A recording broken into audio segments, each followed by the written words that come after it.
Before talking about mutual funds, I'd like you to watch this brokerage commercial. She said shut up to me last night at the dinner table. The market's closing. Oh, no, it doesn't close till 9:30. No, not that market. Let's get a move on. Come on. Okay, here I come.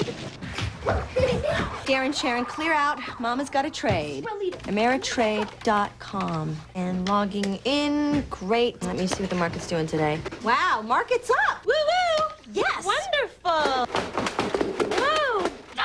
Isn't he Settle cute? down. He's very gifted. And I just want to track this little biotech Sure, company that I've been looking at. Scientific. Okay.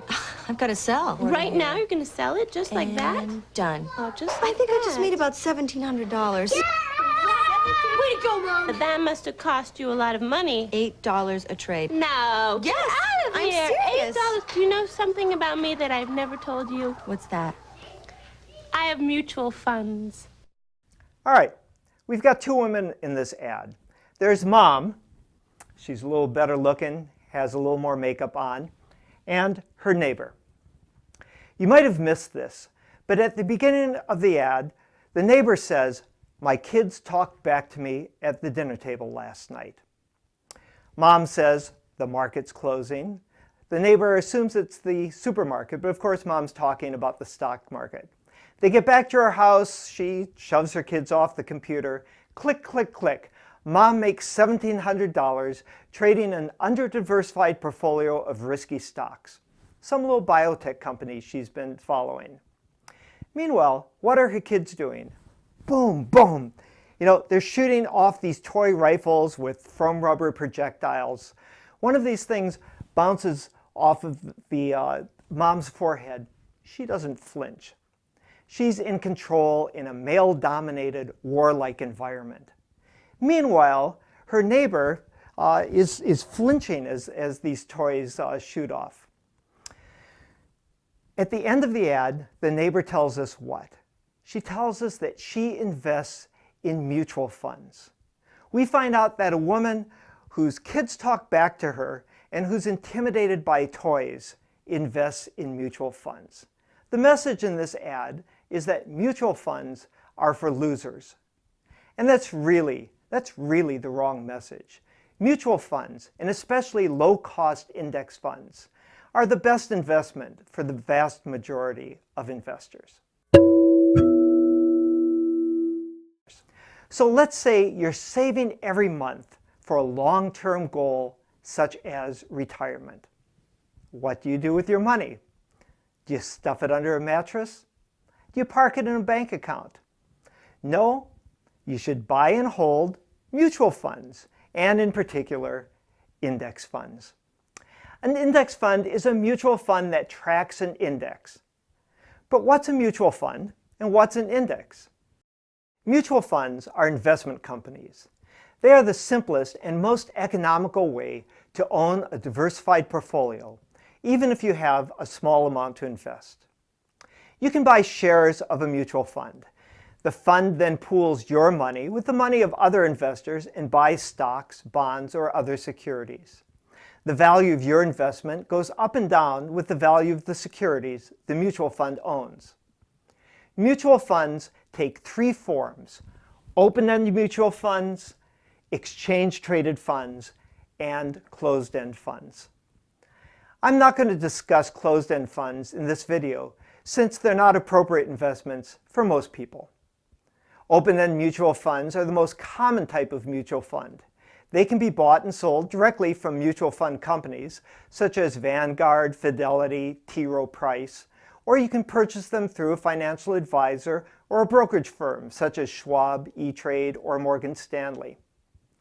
Exchange-traded funds are bought and sold through a financial advisor, a brokerage firm, or a mutual fund company in much the same way that stocks are bought and sold.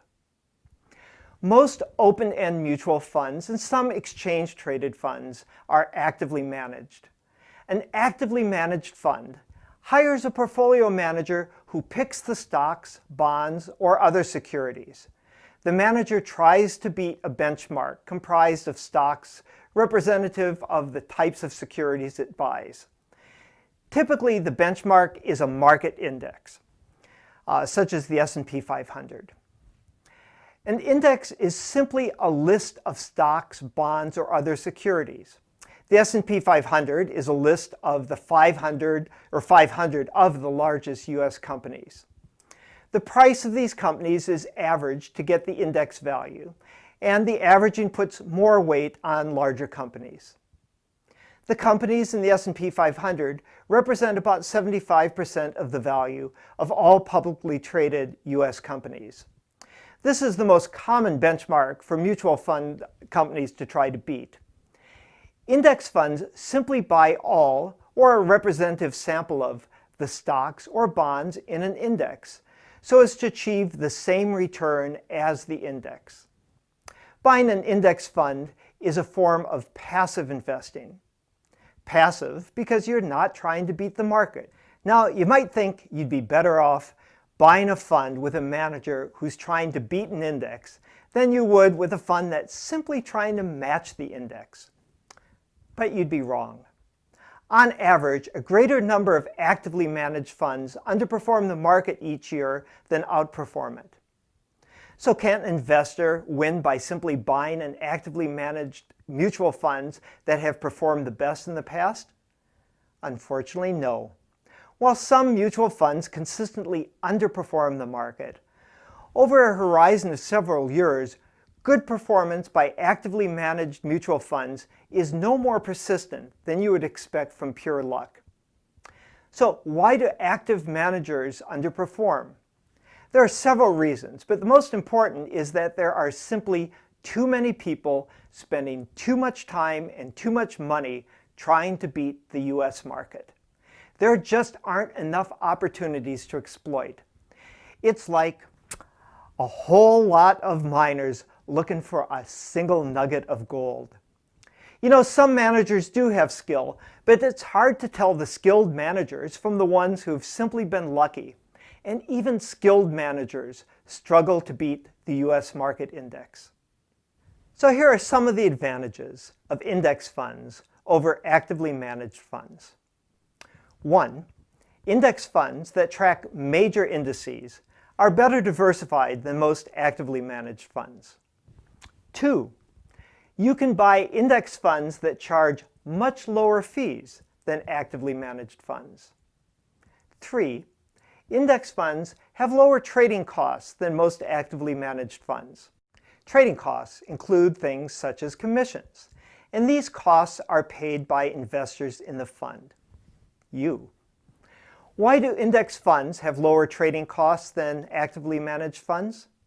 Because they tend to trade very little. Most actively managed funds trade more often because they are pursuing investment strategies that rely on buying and selling. And finally, the low trading rates on index funds make them more tax efficient than most mutual funds. This isn't an issue for funds that are held in tax-deferred retirement accounts, such as IRAs, SEP IRAs, Roth IRAs, 401ks, or 403bs.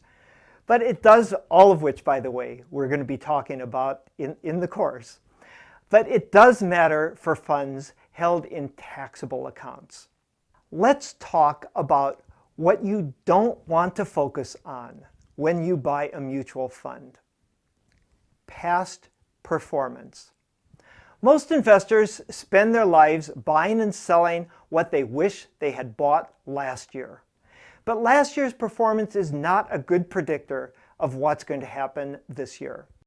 And whether they're trying to time the market or pick individual stocks, individual investors tend to get it wrong more often than they get it right.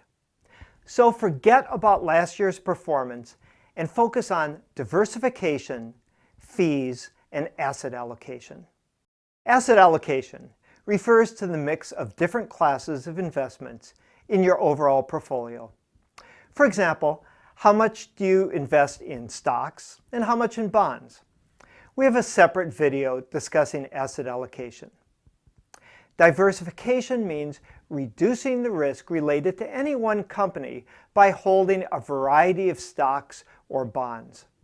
There's also a short video on diversification on the course website. The fees you pay when investing are very important. Fortunately, they're also under your control, but you have to pay attention. In general, index funds, the funds I'm suggesting you buy, have lower fees than actively managed funds. But even index funds that are tracking the same index may charge different fees, leading to big differences in how much money you have. For example, the DWS S&P 500 Index Fund charges a commission, often referred to as a load, of 4.5% when you buy the fund. That's $45 on a $1,000 investment.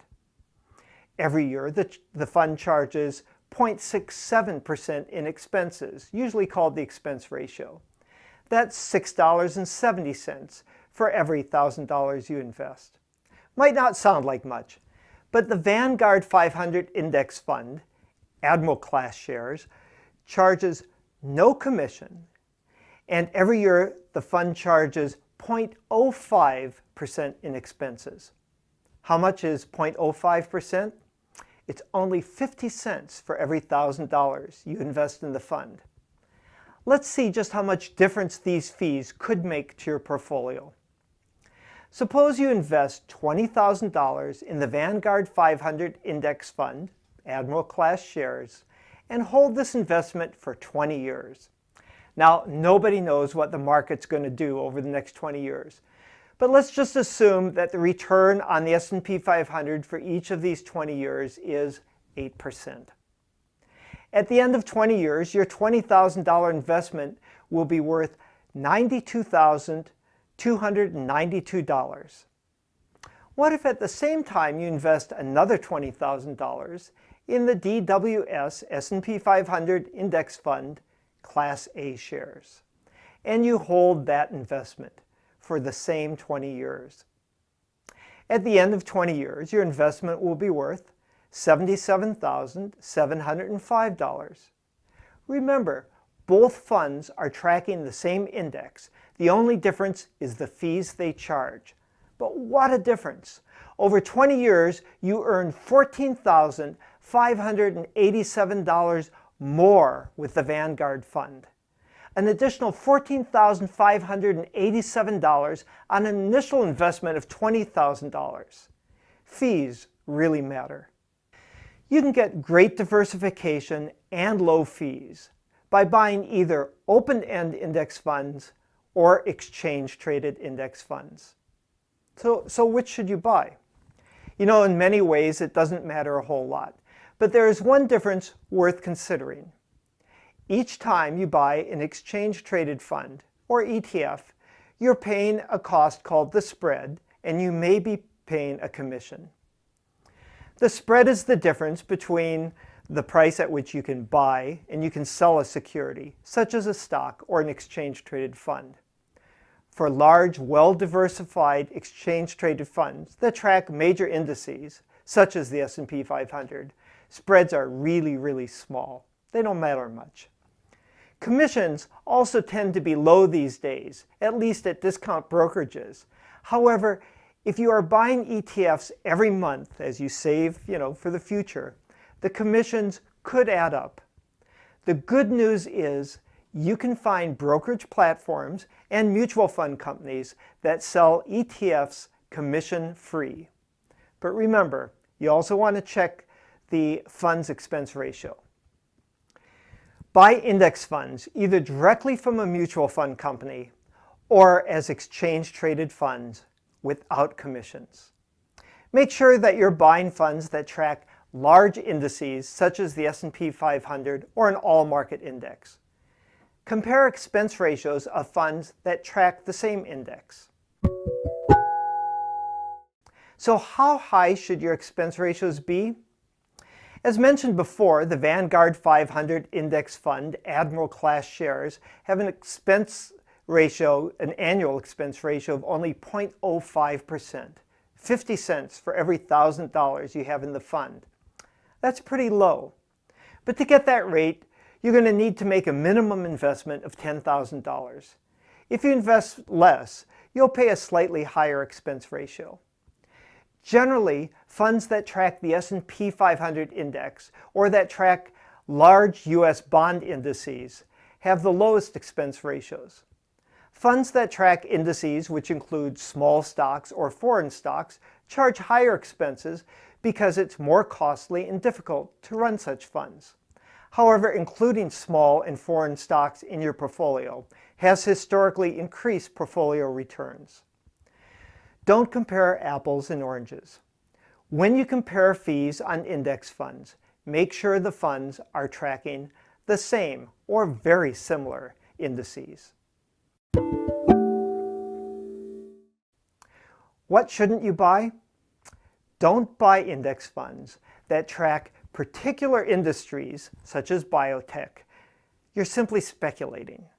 Don't buy funds that track the market in a single country unless it's the US or the country you live in. Don't buy funds that bet that the market or a market segment is going to go down. And don't buy funds that use leverage, that is, borrowed money. For example, here's an ETF that lets you make a leveraged bet that gold mining stocks are going to go down. It's called the Drexion Daily Gold Miners Bear 3x Shares. You're using borrowed money to bet that these companies are going down. This isn't an investment. This is speculation. In fact, you can bet the other way. If you don't like the black, you can bet on the red. You can buy the Drexion Daily Gold Miners Bull 3x Shares and use borrowed money to bet that these same companies are going to go up. These are under-diversified leveraged bets disguised as exchange-traded funds. Watch out.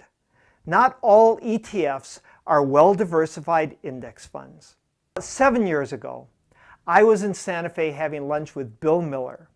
Bill is one of the top mutual fund managers of all time. I'd known Bill for several years. He's an incredibly smart guy. At the time, he had the best track record of any fund manager in the country. Morningstar named him the fund manager of the decade. I was sitting at lunch. I thought to myself, Bill's the real thing. I should invest in his fund. But I decided that it was more important to practice what I preach and stick with my index funds. As it turns out, I dodged a bullet on that one. Bill got blindsided by the financial crisis, and his fund lost more than the market did. You know, I still think that Bill is an incredibly smart guy, and his fund did recoup some of its losses after the crisis eased.